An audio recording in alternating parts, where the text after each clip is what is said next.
and welcome to the all-new, all-different #1 Comics podcast. We're on episode 9. I am your co-host, Dan. Right across from me is Bob. Say hello, Bob. Hello, Bob. We are here to talk about a brand new #1 comic that came out this very week in local comic book shops as well as digitally. We're also going to go over a little bit of comic book media and related news. We're going to talk about some new comics that came out this week and some that drop next week.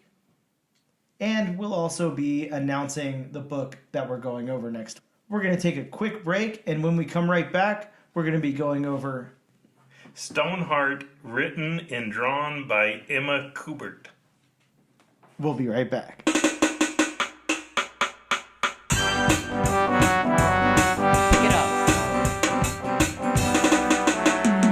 Welcome back to episode number 9 of the all-new, all-different #1 Comics podcast. We are going to talk a little bit of comic book news that dropped this week.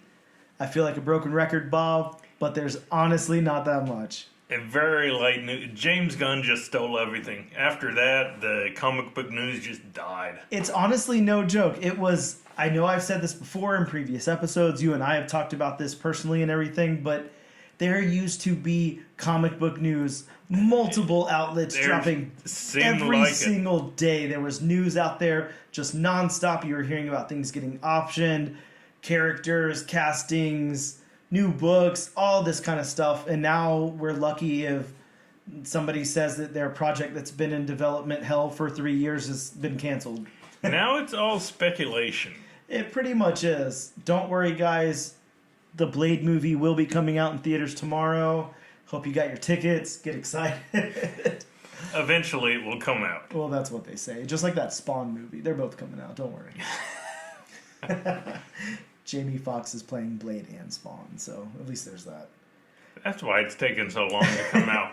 And he's filming them like simultaneously, so he takes a break from one and then goes over and shoots on the other, and then just back and forth like that. The guy doesn't sleep at all, so I feel kind of bad for him. Either that or Wesley Snipes will only come out of his trailer to do close-ups. For comic book news, actual comic book news this week, we did have an announcement that Image's The Good Asian is being adapted into a TV series from James Wan's Atomic Monster and 3 Arts. I think Atomic Monster is James Wan's production company and 3 Arts must be somebody else, but that is an announcement that happened. Bob, did you ever read The Good Asian? I'm pretty sure it's over now. I think it was just a mini, maybe like a 5 or 6 part, something like that, maybe a 9 part. I did not, but I will definitely give it a chance if James Wan is attached. I loved the Conjuring movies, which I thought you were going to say you loved Aquaman. I liked Aquaman, but I mean that's a different story. Well, that's a very different story indeed. Yeah, this one sounds interesting. I remember picking up The Good Asian. I don't remember anything really about the book. I had never even heard of it before you just brought it up, and I saw that it was trending. Yeah, it's following Edison Hark, a haunted, self-loathing Chinese-American detective on the trail of a killer in 1936 Chinatown. The Good Asian is Chinatown noir, starring the first generation of Americans to come of age under an immigration ban, the Chinese, as there's rampant murders and abusive police in a world that seemingly never changes. So it sounds fine. It doesn't really. I don't know about you. I love whenever comic books get adapted and stuff like that. I don't particularly care too much whenever they're not like. This is going to sound real pretentious, so let me be careful the way I word this. It's not that everything needs to be superhero or anything to me, but it just doesn't even sound like a comic book. It just sounds like something that could be in a novel or something. Like a pulpy detective story. Yeah, it's just not. I guess it's not fair to say it doesn't sound like a comic book. It's not my kind of thing. I don't really care about stuff like that. Just think of it as Dick Tracy light. Yeah, which is fine. I can get down on Dick Tracy, but it's got all the Batman villains in it, so that's what makes Dick Tracy fun. It's not fun if it's just Dick Tracy against mobsters that look like regular mobsters and don't have like cool names and dumb faces. where it's got mumbles and Yeah, exactly. what was Al Pacino's name? Oh man, who knows? Some of those characters. Yeah. Yeah, there was some crazy ones. Oh yeah, there was definitely some crazy ones. And Yeah, I just haven't seen Dick Tracy in so long that I can't remember any of the names. Well, Flat Top, wasn't that one of them? Yeah, Flat Top was one of them who had a flat top as cool as I did when I was in high school. There you go. Big Boy? Big Boy, that was Al Pacino's character's name. Okay. Lips, that was one. I remember Lips. Yeah. There was Nails. There was a few. Mm-hmm. I don't know. There's quite a few. Little Face? That's a Prune Face? Wow. Prune Face, who was a California raisin, essentially. Breathless Mahoney? I mean, it never stops. That was Madonna's character. Yeah, there's just a billion of them. Yes. I do remember Mumbles because it was the first time I had ever seen Dustin Hoffman on screen. Man, that's crazy. Now that you say that, just thinking about Dick Tracy, because I only saw it as a kid. I never rewatched it as an adult. But now that you're saying the names of some of the actors in the movie, that was a cast. Jesus, everybody was in that. That was what you would definitely call an ensemble cast. Yeah, you exactly. had Al Pacino, Madonna, again Dustin Hoffman, Warren Beatty. Yep. What we're trying to say is James Wan could really do something with this Good Asian show. He could definitely get some big talent in here. If he wanted to give everybody silly names, that would be cool, but we'll have to see what happens, I guess. He needs to bring Al Pacino back, if nothing else, for a cameo. Yeah, I have a bad feeling it's played very straight, though. I think that's what it is. I think that's the gist of it. Anyways, speaking of mobsters and things that I'm not particularly interested in, Clancy Brown has been cast as Salvador Maroni. Yes. Okay. Very good. That was a long pause there. In HBO's Penguin series. That's some very good casting. I was about to say, I'm not going to lie, I don't even know who Clancy Brown is. So. That's some very... I'm trying to think of something that you've probably seen. I know you've seen him before in many things. He voiced, if I'm not mistaken, he voiced Lex Luthor. Highlander and... Oh yeah, he's been in a lot of things. Okay. Yeah, I mean, if you need that menacing presence, like I said, he lent his voice to Lex Luthor, and we all know how menacing Lex Luthor was. So if you need a menacing sounding and looking actor, then yeah, Clancy Brown is definitely your go-to guy.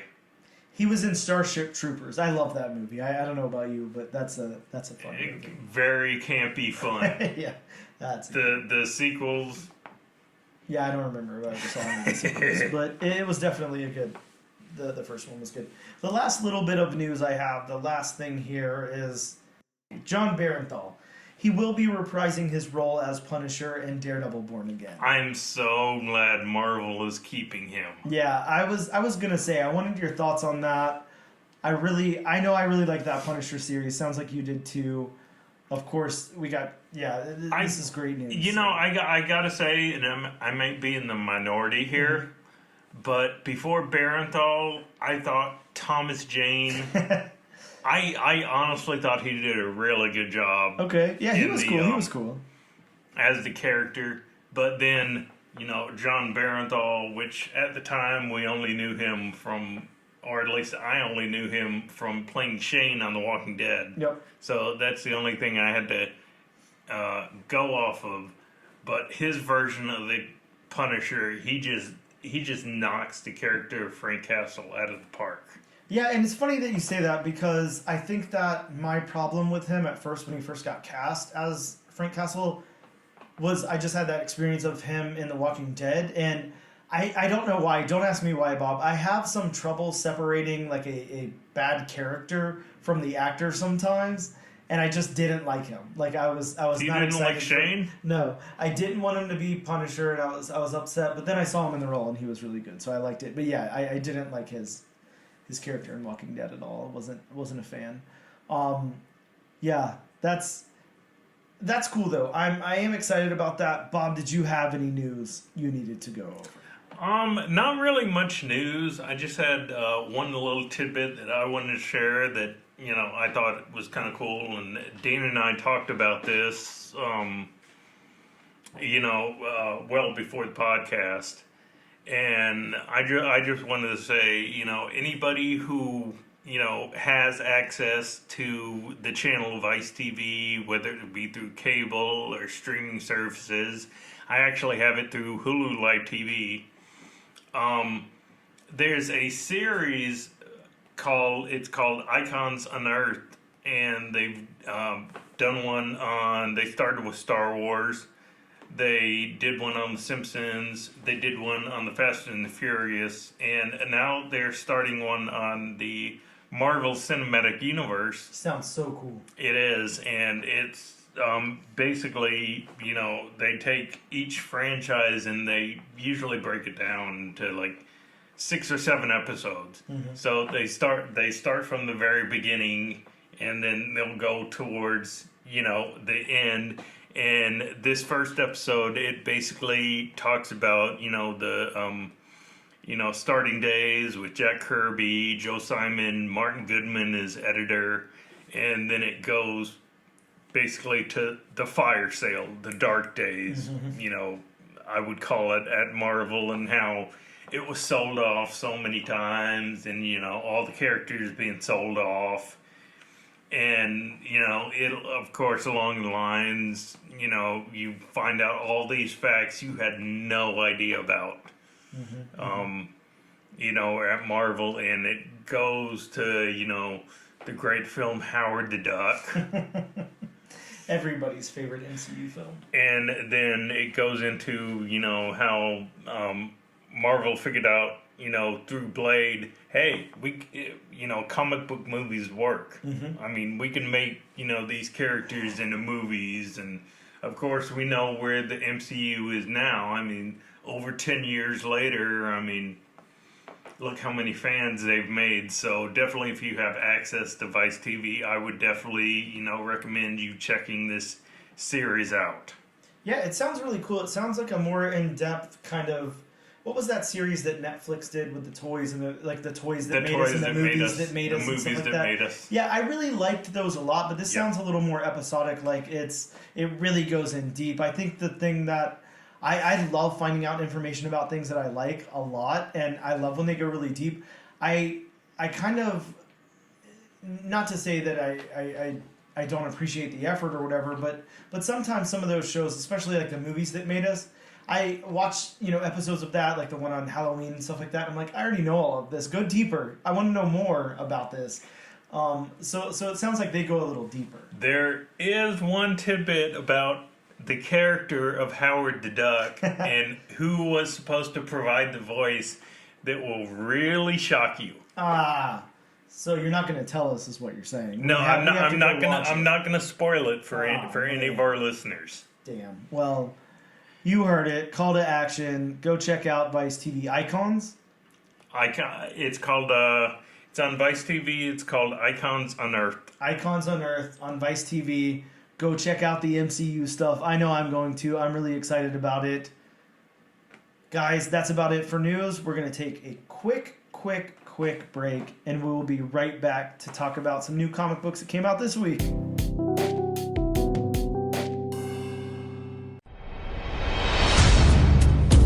A battle for humanity's future is being waged on American soil right now. The cannabis plant has been used by humans for thousands of years, and yet it is still severely criminalized in much of the world. But the world is changing. Yay! In the U.S., 37 states have legalized cannabis for medical purposes, and 18 have done so for recreational use by adults. In Illinois, legalized cannabis has spurred an explosion of new businesses and products, all bringing in a massive stream of newly created revenue that other states are eager to match. Yet federally, cannabis faces much of the same resistance of the 1900s. How did marijuana get such a bad reputation? Why is it still so federally restricted? How are smoking and vaping different? How many edibles are too many? Which companies are coming out with the best new products? And Who benefits from keeping Mary Jane in the dark? These are the types of questions we'll attempt to answer on the Cannabis Man podcast.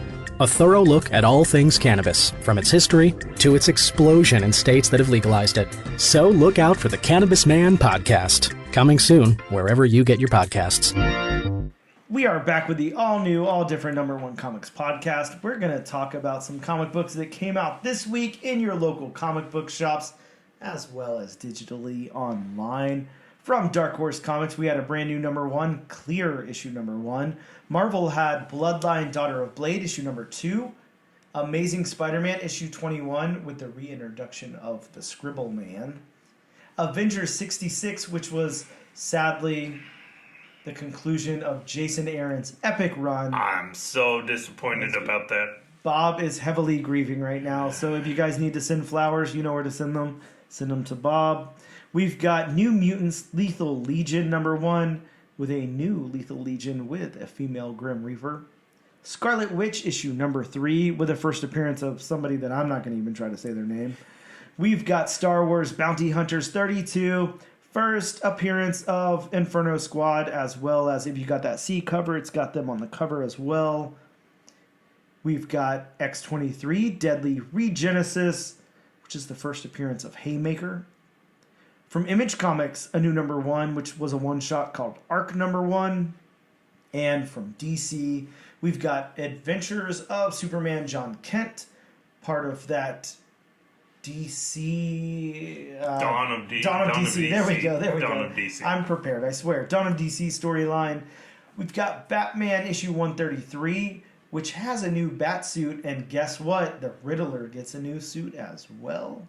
And speaking of new suits, Flash 794 has a new costume for Flash's daughter. Isn't that nice?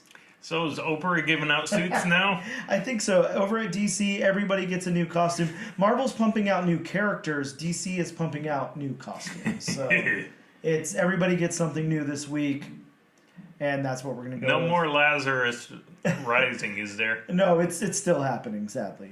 I regret to inform you that as much as we thought it was done, it's still going on. So it'll never end. You'll probably get a new Lazarus suit. Maybe they'll get a suit for the Planet Lazarus suit in the next issue.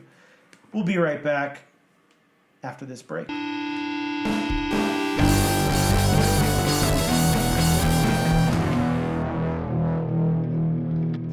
We are back to talk about our discussion on Image Comics Stoneheart issue #1.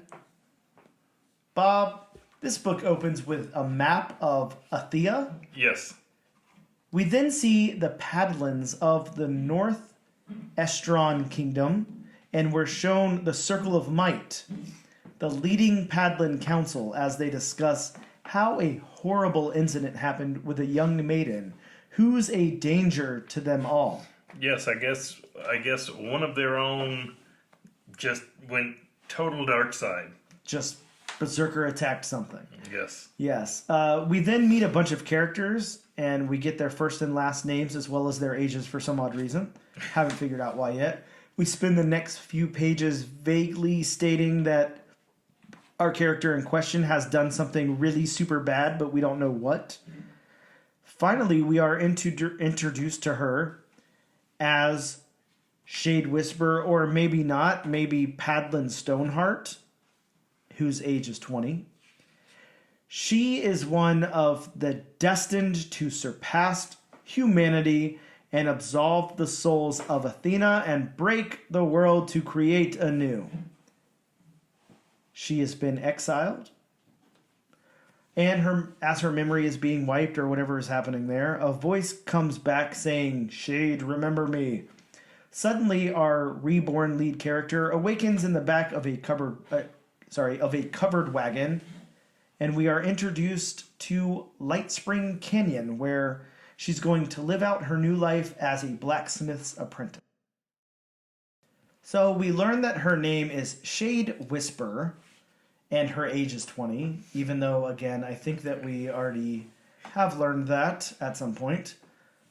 Shade accidentally starts a fight and meets her new... Bob, do you call this a master? Whenever you're apprenticing under somebody, what's the person that's apprenticing you called? Is that a master? Yeah. Okay. Master blacksmith. Okay, yeah, I went with master, but I was like, look, I don't know what kind of connotations I'm saying by calling this guy her master, so let me be careful here. But yeah, Unless somebody knows another proper term, I'm calling him a master blacksmith. yeah, we'll go with that. Hopefully that's correct. Some time goes by and Shade is doing great in her apprenticeship. She then meets a cute dog, sheep, goat creature thing, and she saves the dog, goat creature thing and herself from a giant night cat, which is a huge clawed creature with like a venom type of mouth. It bites her arm and then she destroys it. And then we see someone hiding in the shadows mixing a potion. Shade, seemingly okay, introduces her new pet to her master, and then she goes off to bed. Then a mythic enters, looking for Shade, as she and the man from the shadows drives a blade into her master's chest. The book ends with Shade happily cuddling with her new pet, excited for what tomorrow will bring. And if only she knew. if only. So that's what happens there in the book. I would like to... I did this backwards, actually, this time, but I'm okay with that. We're just going to leave it like that.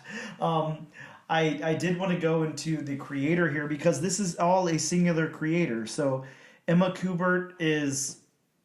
She does everything in this book. Every single aspect of this book. She illustrates, colors, writes all of... Obviously scripted it, wrote all of the dialogue, did all of the lettering in the book. So this is her project through and through. If anything happens with this, she'll be a rich lady. So I just don't see how you could do all that. yeah, this is quite an achievement. Whether you like the book or not, it's a lot of effort put into It really this. is. She even did...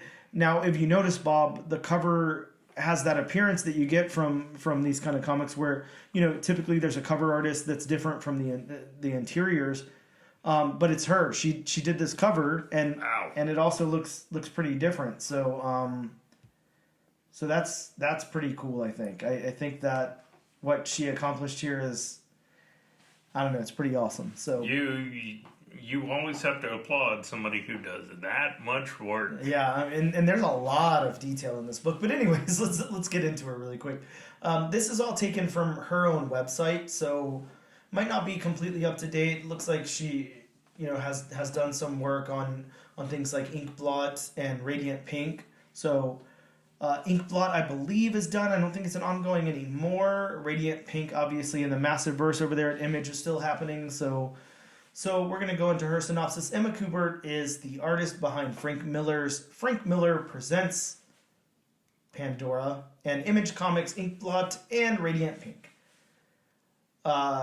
She's introducing her whimsical Twisted Tale, Stoneheart, a new ongoing action-adventure fantasy series. Bubbly and headstrong Shade Whisper has been inexplicably exiled from her magic guild and relocated, left with vague memories and romanticized hope. But when she hears a sinister voice in her head that awakens a power beyond her comprehension, she'll traverse her past and present to unravel her prestigious place within the mystical lands of Athena. That is the synopsis of our book. And sorry, I'm all over the place today. What I meant to say was taken from her website, was her background here. So we'll get into that really quick. It states that it all started with a legendary DC artist and her grandfather, Joe Kubert, with his iconic work on Batman, Sergeant Rock, Hawkman, and Thor. The apples didn't fall far from the tree when those talents trickled down to his sons, Andy, who is her dad, and Adam, who is her uncle Kubert, who have delivered stunning pencils for Batman, The Incredible Hulk, Action Comics, Amazing Spider-Man, X-Men, and many more mainline titles. Now, another member of the Kubert family is making her mark on the industry to carry the legacy for a new generation.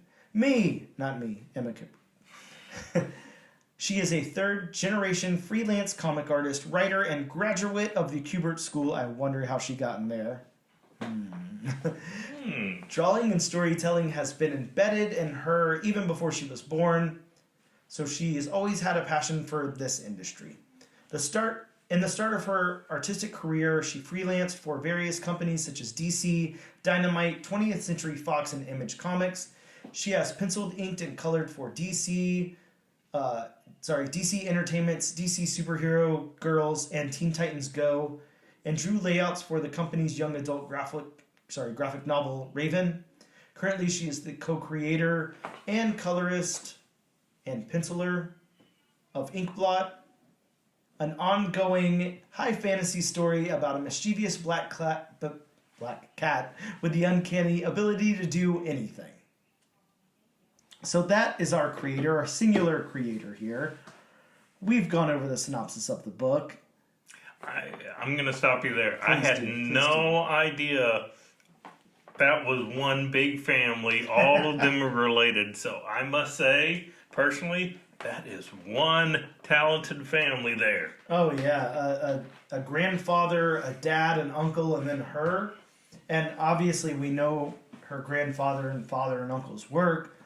Now we're just kind of being introduced to her, although I am familiar with Inkblot and Radiant Pink, so we have been introduced to her.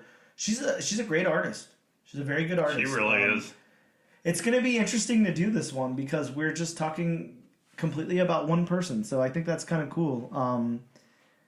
I think that this one's going to be very interesting. So let's get into it. Let's get into our breakdown of the book. Let's talk about the story beats. Bob, what did you think as this thing... this one's got beats. This one kind of reminds me, in a way, of the first book that we covered. I know that you also mentioned Black Cloak whenever we sat down to talk about this before we hit record. I did. It gives me some of those same vibes as well. It's definitely a completely different story. The beats are different and everything, but it does throw you in the middle of this world that we don't know, this fantasy world, and kind of introduces you to, I don't know, the hierarchy and how it works and everything. I do like how this book, on the opposite page of the cover, the interior there, it's got a map of Athena. So we see the country or whatever it is there, and then we see that it's against the glass sea and see the different cities and things like that in it. And then as we're introduced to the council, we see a lot of the members of this council and everything like that. It kind of, I think, to say story beats, this is a very high concept, obviously. So it goes all around. We're shown all of this for a few pages, and then we get into her life outside of this. So what are your thoughts on it? I'm going to go over it a little bit more, but I want to hear what you think. You know, and I will say, it did take me, you know, just... I did, you know, read this multiple times just to make sure I was, you know, getting it all right. And it is kind of jarring, and you brought this up, you know, going from what I'm guessing is, you know, her past life, and then that they show, you know, in the black and white, and then going into, you know, her life now after, I'm guessing she got her mind wiped. I'm guessing that's what, that's what I'm going to go along with. So, I mean, that was kind of jarring to go from, you know, that to, you know, after her mind's been wiped. But, you know, after I read it, you know, the second time, it's like, okay, her mind got wiped and she's just remembering, you know, what she was, her previous life.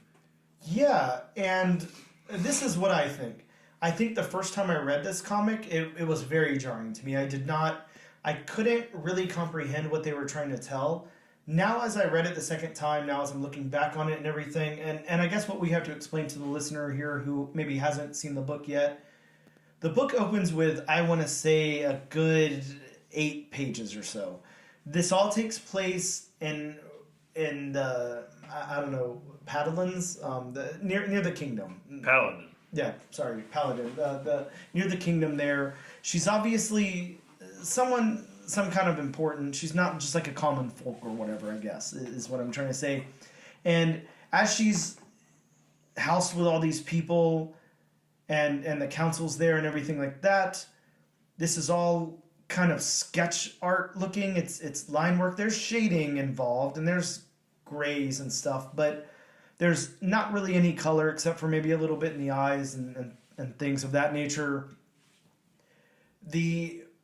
Once our main character wakes up from having her mind wiped and she's in, I don't know what it's not the real world, it's the same world, but when she's out of this council or whatever, everything's in color and it's more finalized looking, I guess. So that's what we have to say here. And when I talk about the beats of the story, it's going to be very easy for me to exclude this beginning story here because I feel like it's almost like, I don't know, maybe I could equate it to something like The Neverending Story or The Princess Bride, where you have this narrative going on. It doesn't take place in the actual story. It's like a thing, and then the story happens. That's what I feel like.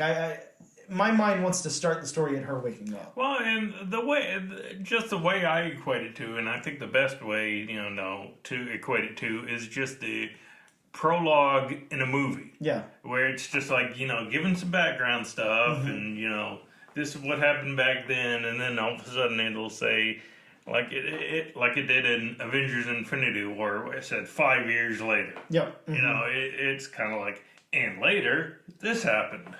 I guess the reason that my mind wants to separate the two is because I honestly feel like this story could suffer from that beginning. I feel like it's a little too long, and we're kind of just repeating the same thing over and over again, and we don't find out anything about it. So what we know here is that whatever she did was something very, very bad that the rest of the people on the council cannot accept, and they want her exiled. They need her gone. And I feel like that's something that you could definitely tell in a page, 2 max, and then get on with the story. I feel like it's really, really played out here. It just keeps going on and on with the same thing. We have to get her out of here, blah, blah, blah. But throughout this, it just keeps saying, remember me, don't forget, and then it says her name, which is Shade Whisper. My only, and not to cut you off No, there, please. but my only guess on the whole "remember me" is that's just her past self or her other before she got it wiped. And I'm sorry, I can't find the name here. Paladin Stoneheart. Yeah. Talking to. Shade Whisper. Shade Whisper, the personality that's taken over now. So, I mean, even though they're the same person, I mean, Shade is who she is after the mind wipe, whether, she made up that name or somebody else made up that name. And, Paladin Stoneheart is who she really is. Yeah, definitely. That's what I gather out of it, too. And again, it's not that I don't like this. I just feel like it goes on a little bit too long. I feel like I really need to get some story, and then it takes a minute to get there. So I guess that's what I'm talking about with the beats here. We get into that. Now, once we get past that and we see her going to the town, finding her master she's going to apprentice under, showing she's really excelling at that and showing some time go by, and then showing her... Battle of the Night Cat and how she, really kind of... I think it's alluded to in the story here that a Night Cat is not something like just a young unarmed girl can really tear apart, and she kind of does. So it's obviously a big deal. And then going through that and then showing her the mystics looking for her and then killing her master or whatever, and then the book ending that way. I think all of that works perfectly fine. All of those beats work really well. I think that beginning just kind of, I don't know, convolutes it a little bit in my opinion. It's just a little too drawn out there. So that's what I have for beats. Now, you may feel differently, and obviously that's fine, but it just ran a little long to me. The narrative of this thing, I think that the narrative works pretty well. It might be a little heavy. We're definitely... I can't say we're not trusting the reader. I think she definitely knows how to tell a story here, and she's doing a wonderful job at it. probably a little bit too much exposition in that beginning. And when I say exposition, I don't mean exposition that explains a lot, because it really doesn't. It's vague, but it still lays out quite a bit. And that's kind of where I'm going to go with the narrative. I like it once it gets into the second part of the story a lot. And then, yeah, of course, I want your thoughts on it.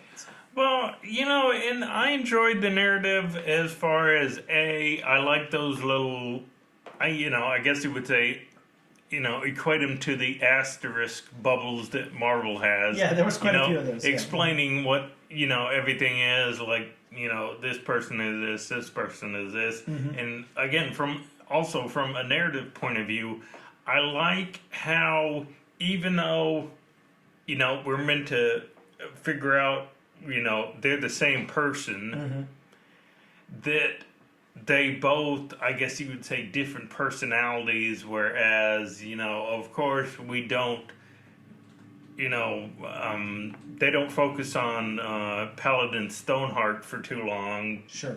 Yeah, just for a brief second there. But, I mean, it seemed like, especially when she's gone over to the dark side, she's, just straightforward, and she's like, I'll, snap your neck and stuff like that. Whereas, Shade is, bubbly personality, just glad to be here, not much of a people person. Yep. But, just a bubbly personality. Sometimes she grates on you with that bubbly personality, like she does the driver of the covered wagon who hopes he never sees her again. But I'm assuming somewhere down the line, we're going to see them interact with one another again. So, from a narrative standpoint, I thought the narrative was pretty good. I mean, it made the Nightcat seem like, something that doesn't come around that area and, is Definitely. A force for other people, but, she just goes Super Saiyan and, defeats it no problem, which, tells us, oh my God, she's a force to be reckoned with. Yeah, she's definitely like a superhero or something. I want to know this before we get into the next part, which is going to be the dialogue. Which again, I kind of feel like we covered in the narrative, but we'll still go into that. You got any forethought on what she could have done? Because there's nothing I can think of. Like, what could she have done so bad that there's so much dialogue about it in the beginning of this book, where like the council just can't believe what she had done. Well, and I'm going to equate it to this just being, a Marvel fan. When I was reading that first part, I was hearkening back to the Scarlet Witch and the Illuminati. Yeah. Where, the Scarlet Witch, I mean, she just, because of what she thought were losing her kids, she just went, just totally crazy. Yeah. And the Illuminati got together and just say, okay, we need to do something about this. We need to send her away, or we need to stop her by any means necessary. So I got those vibes. So, I mean, whatever she did, killing a bunch of people, all that, which I'm guessing she probably did, because that's just the ultimate, that's just the ultimate evil you could do, is just killing a bunch of people. Yeah, I'm wondering if it's something like that. I'm also wondering, because this kind of, gives you like a royals like type of vibe. Like, there's probably like a king, queen, prince, princess, something like that. Like, maybe somebody like in a royal position did something bad and then she killed them, and maybe that's why it's like so unexcusable or so unbelievable what she did. I'm just not sure. But I like what you said. You think maybe she just went on like a rampage. I'm gonna go with maybe she killed somebody like high up in power, and we're gonna see if we can figure out which one of us is right as time goes on. But either way, it's not good for her. Well, definitely not. I don't think so. Or maybe it is. But yeah, let's talk about the dialogue a little bit. Again, this one's pretty dialogue heavy to me. It's not. I guess let me take that back a little bit. It's not that it's dialogue heavy. there's not an insane amount of dialogue that's unmanageable or anything, but there's a lot of text throughout the book, a lot of explanation, a lot of exposition, a lot of, like you said, those little blurbs at the bottom explaining something. It is a read. I'll give it that. Now, with that being said, what did you think about the dialogue as far as like the characters and everything? I thought everybody had a pretty good, unique voice here. The dialogue seemed fine to me. I'm going to have so much trouble with everything in this book separating that first part from what happens later. So I think that I like the dialogue less in that first part where we're kind of showing the council and everything versus her taking her apprenticeship. I think I like that less, but yeah, what are your thoughts on the dialogue? Well, and like you said in that first part, and I meant to bring this up. The world of Athea definitely makes it seem like, or at least in this area of Athea, that the council is in the strong rule. Basically rule over everybody else, least, or at least to me, that's the way it made it seem like. Definitely. And again, like I said during the narrative, I mean, it showed in the, in her past self. I mean, it just, everybody was stoic, so it was some were royal, just everybody was stoic, everybody was straightforward. But, then we get to Shade, and again, even in the dialogue, it shows her having a bubbly personality, Yep. Like I said, she grates on people just because she is so bubbly and upbeat. Mm-hmm. And, she definitely explains several times that she's not the best when it comes to associating with people. Mm-hmm. Mm-hmm. Yeah, and I agree with that. I agree with how that's taken. I think that, I don't know, she's an interesting character. She's pretty nuanced. She's pretty well written. I do like her dialogue. I like her voice here. Let's talk about the world building. Here's probably the biggest comparison I'm going to give it to something like Black Cloak. Like, they build a world here. This is a whole different world. I feel like I'm in like a cool fantasy land, maybe something that would be in like somebody's D&D campaign or something. I like it a lot. I like the weird dog, goat, sheep, man, creature pet that she calls a pup at the end. I like the night cat. I like the human characters. I like the world here. It feels different. It feels also lived in. I think that this is something that's probably been in a notebook or something in her mind for a long time. She's really kind of fleshed it out herself and made it lived in. So I like it a lot. I'm not gonna lie. Like I said, I'm anxious to know more about the Paladins of the North. What is that? Estron Kingdom. Yes. I don't know. Whatever's going on there. I do want to learn more about that world because I don't understand anything about it other than there's some kind of council probably making decisions or ruling over the land or whatever. But I think the world building is actually really nicely done here. Well, and, you brought up, Black Cloak, which, I got to say I made a good comparison to because, the whole fantasy element and stuff like that. Yep. And, just like Black Cloak, this opens up with, seeing an entire world. Yeah. Mm-hmm. Black Cloak, opening up, seeing the kingdom, seeing the castle, all that. This comic opening up with seeing a map of Athea. Mm-hmm. And the Circle of Might. I don't know how you felt about it, but I got like almost a Knights of the Round Table vibe. Yeah, definitely. Uh-huh. It opens up, with the castle, and then, once she gets her mind wiped, you see the.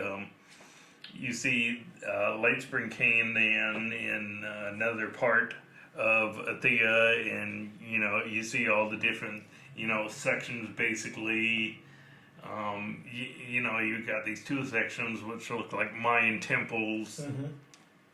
So, I mean, I thought the world building, I definitely thought the world building kind of reminded me of Black Cloak as far as, you know, what they did and what they showed and all that.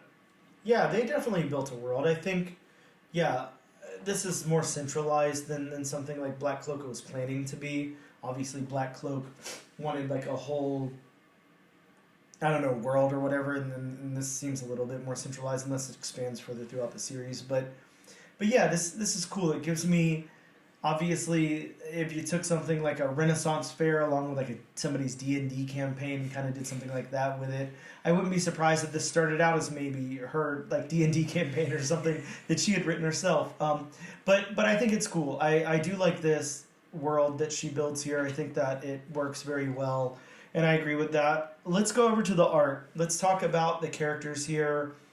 I would like to point out, this is kind of a side note that maybe fits more in the story, but I do have to point it out one more time.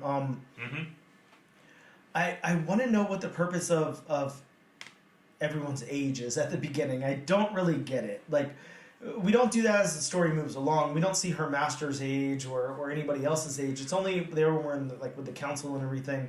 So I guess that will probably play into some kind of importance, like in a later issue or something, or maybe it's just to introduce those characters. But I've not quite seen anything like that in any book I can think of.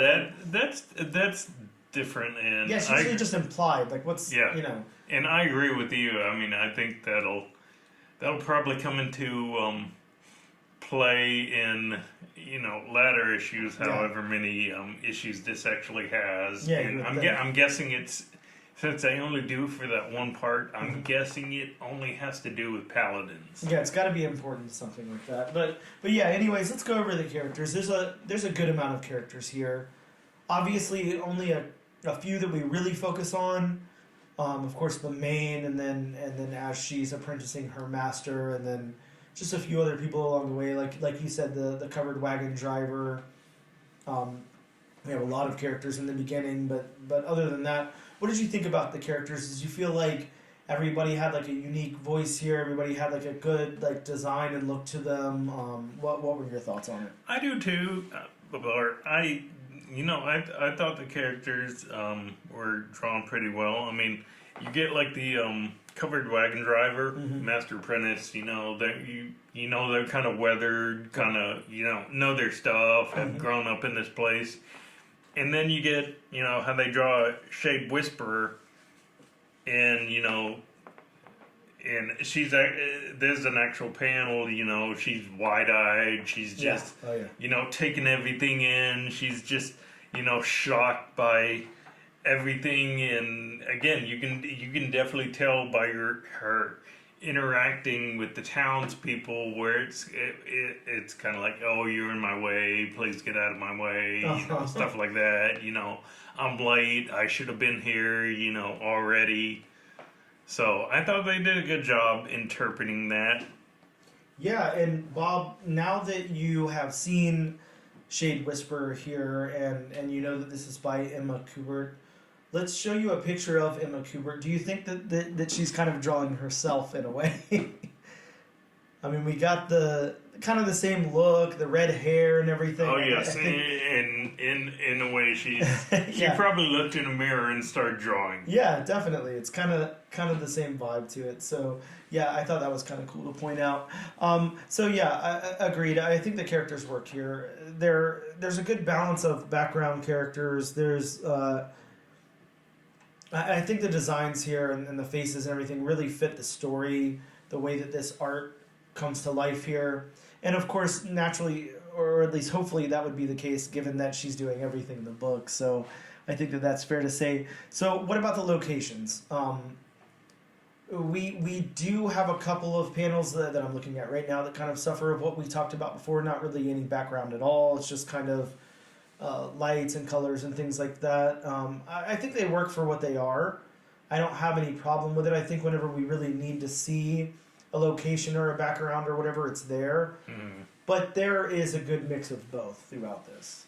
Well, I think especially the panels you're talking about, it just shows that it's a weathered town. It's seen some things. It's been through some stuff. I mean, this one panel in particular I'm looking at, which is a exterior shot. I mean, it shows like the cracked pane on the exterior walls. It shows the window treatments are kind of weathered. The wood is cracked, and I think they do a good job of that. Like you said, there are some parts where there's no backgrounds at all, but I think that was an intentional choice just to focus on the characters. Yeah, it seems like it definitely works within the rules of the rules of this story. I think that whenever we think of something back to like last week, whenever we were doing Cosmic Ghost Rider, and we had some thoughts on some of the backgrounds and some of the locations and stuff there, we talked about that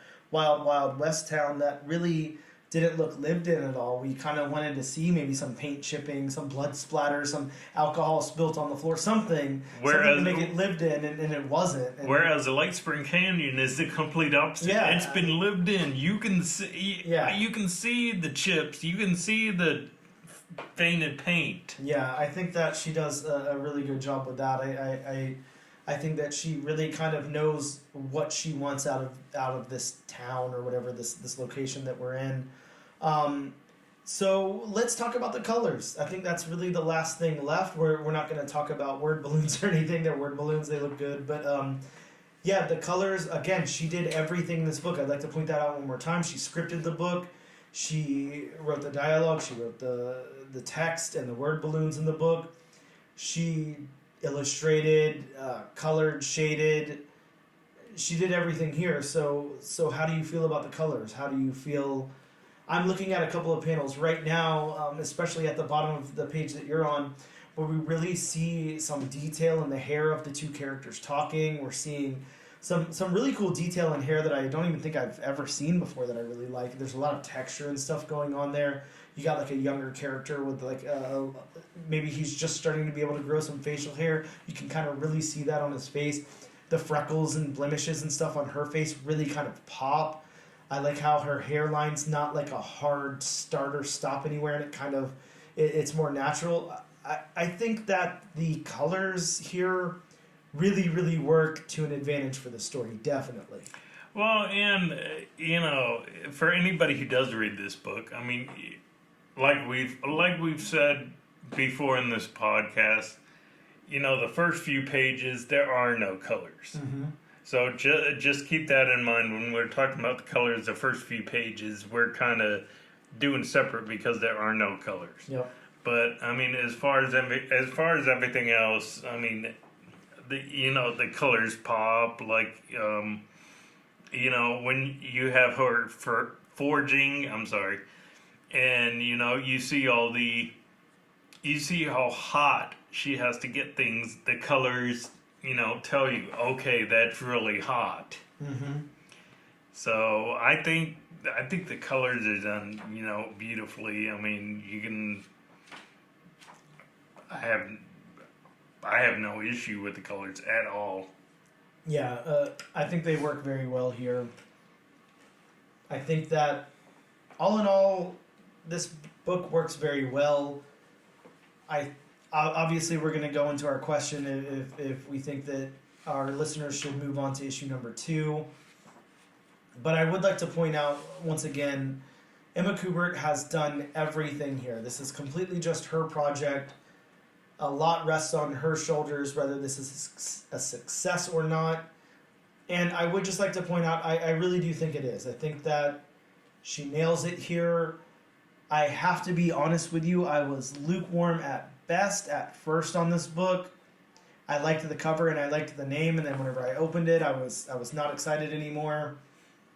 And those first few pages I just didn't know what I was getting myself into. And it wasn't until she was exiled and we see her kind of rebirthed or whatever that I started to get into the story. But I really liked it and was able to appreciate it after that. So for me, yeah, I'll definitely go on to issue 2. I'd like to see what's going to happen next. And I have to know, I have to know what she ended up doing. I have to know what happened there. So yeah, it's definitely a strong. I'm going to move on to issue number 2 for me.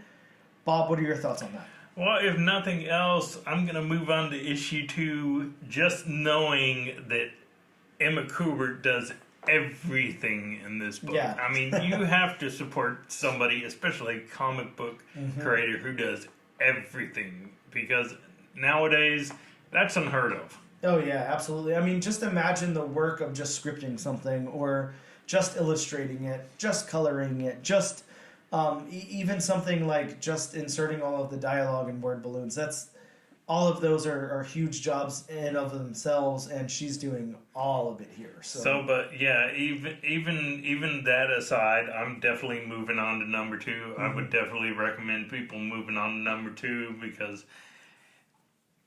I thought, for number 1 issue, this was set up brilliantly. I mean, it, did one of those, okay, this is what happened in the past, and then it goes into this is what's going to happen now, and it ends on a cliffhanger. So as far as the number 1, this is what a number 1 comic should be. yeah, definitely, I agree with you.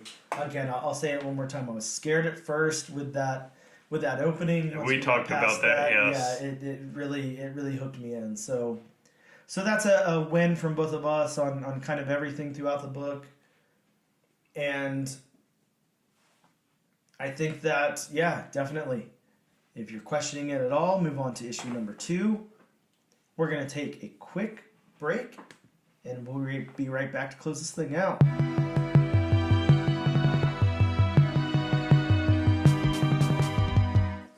We are back with episode number 9 of the all-new, all-different number 1 comics podcast. Bob, you got some new books that you want to talk about that are coming out next week. I do, and it doesn't look like it's a awfully big week for comics, which, middle of the month, I can't exactly say it's ever a big, week as far as comics. Well, that's probably a good thing. I don't have to spend as much money as I did this past week. I like that. Yeah, but Ben will be disappointed because he won't be able to keep the lights on for another week. Keep the lights on. He might just not be able to feed his dog prime rib. But this is true. But we do have a few from Marvel Comics. We have Miles Morales, Spider-Man number 4. Possible introduction of new Spider Slayers. Hey, just like we said a couple of weeks ago, anytime you have any new Spider characters, maybe jump on those things. Whatever that book was that we were talking about, now I don't even remember what it was. Was it Deadly Neighborhood Spider-Man, issue 5, I think? Yes, I believe it was. Yeah, well, whatever that book was that I told you guys to load up on is already heated up. It's like selling for $20 in the secondary market, so not a bad call. From Scout Comics, we have Granite State Punk, which is a cool title in its own right. Sure. From Image Comics, we have Forged number 1. From Scout Comics again, we have We Wicked Ones number 1, which sounds, just from the solicit, sounds like it's going to be a good one. Yeah, that one you might want to go ahead and call your local shop, add that one to your pull list. It's got some cool witch burnings or something. It sounds like fun. From Boom Studios, we have Berserker number 12, which is the final issue. The final issue of Berserker. I can't believe it. It seems like it only just started 12 years ago.